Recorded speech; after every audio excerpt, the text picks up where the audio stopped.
আমরা অনেক নতুন ইউটিউবার আছি যারা কিভাবে ইউটিউব চ্যানেলের যে থাম্বনেলগুলো রয়েছে সেই থাম্বনেল কিভাবে পরিবর্তন করতে হয় আমরা অনেকেই জানি না। আজকে আমি দেখাবো কিভাবে সঠিকভাবে সঠিক মেথডে কিভাবে সেই ভিডিওর থাম্বনেল কিভাবে পরিবর্তন করবেন।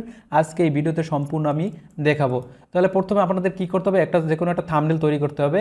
আমি এই থাম্বনেলটা তৈরি করেছি, এই থাম্বনেলটা পরিবর্তন করে সেই ভিডিওতে কিভাবে আমি ভিডিও আপলোড করেছি, এখন আপলোড করা ভিডিওতে আমি পরবর্তীতে কিভাবে ভিডিও আপলোড করার শেষে, যেমন মনে করেন আমি ভুলে রয়ে গেছে থাম্বনেল আমার দিতে মনে নেই, কীভাবে তারপরে ভিডিওতে থাম্বনেলটা আপনি সেট আপ করবেন, আমি আজকে এই ভিডিওটায় আমি সম্পূর্ণ দেখাবো। তাহলে আমরা চলে আসবো এখান থেকে আপনার ক্রোম ব্রাউজারে এসে আপনার ইউটিউবে আসবেন। ইউটিউবে আসার পরে এখানে আপনার চ্যানেলে আসবেন। চ্যানেলে আসার পরে এখান থেকে চ্যানেলে যে লোগোটা রয়েছে এটার উপর ক্লিক করবেন। তারপর ইউটিউব স্টুডিও নামের যে অপশনটা রয়েছে আমরা এটার উপর ক্লিক করব। ক্লিক করার পরে এখানে ড্যাশবোর্ডটা চলে আসবে। এখান থেকে আমরা কন্টেন্ট নামের যে অপশনটা দেখতে পাচ্ছি, এখানে এই কন্টেন্টে ক্লিক করব। এখন আপনার এখান থেকে যে ভিডিওগুলো সম্পূর্ণ দেখতে পাচ্ছেন, এই ভিডিওতে আপনি কোন ভিডিওর থাম্বনেলটা পরিবর্তন করতে চান সেই ভিডিওটা সিলেক্ট করতে হবে। তো মনে করেন আমি এই ভিডিওর থাম্বনেল এটাকে পরিবর্তন করব, তার মানে কি করতে হবে, আপনারা এখানে এইটার উপর ক্লিক করব। লেখার পর ক্লিক করবার এখান থেকে আপনারা এখানে দেখতে পাচ্ছেন আমার সম্পূর্ণ চলে এসেছে। এখানে এই যে অপশনটা দেখতে পাচ্ছেন 3 ডট অপশন, এইটার উপর ক্লিক করব। এখানে চেঞ্জ নামে যে অপশনটা দেখতে পাচ্ছি আমরা চেঞ্জে ক্লিক করব।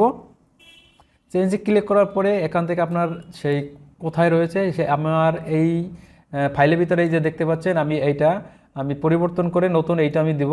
তারপর এইটার উপর ক্লিক করব। ক্লিক করার সাথে সাথে দেখুন এখানে আপনার আপলোড হচ্ছে, যে এখানে দেখুন এই ভিডিওটা চলে এসেছে। আসার পরে এখানে সেভ নামে যে অপশনটা দেখতে পাচ্ছি আমরা এখন সেভ করব। সেভ করার সাথে সাথে এটা অটোমেটিক পরিবর্তন হয়ে যাবে, আপনারা আর কিছু করতে হবে না। এখন আমি দেখব ভিডিওতে এটা থাম্বনেলটা সেট হয়েছে কিনা। আমরা এখানে যাব, চেঞ্জ করার পরে আমরা এখানে একটা রিলোড দেবো। রিলোড দেওয়ার পরে আমরা এখানে আবার আসবো কন্টেন্টে আসার পরে এখান থেকে যে ভিডিওগুলো রয়েছে আমি ভিডিওতে এখানে আসবো। এখানে দেখতে পাচ্ছেন আমি এই ভিডিওর থাম্বনেলটা পরিবর্তন করেছি এবং এই থাম্বনেলটা পরিবর্তন হয়ে গেছে।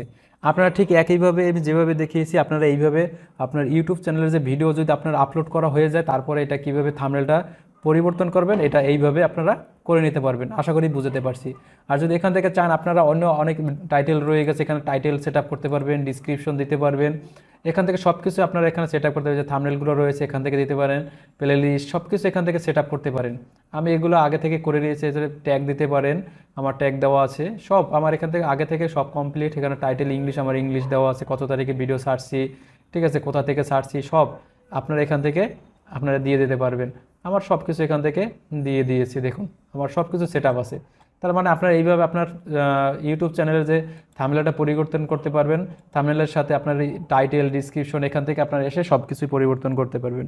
আশা করি সম্পূর্ণ বোঝাতে পেরেছি। যদি বুঝতে কোথাও সমস্যা হয় অবশ্যই আমাকে জানাবেন।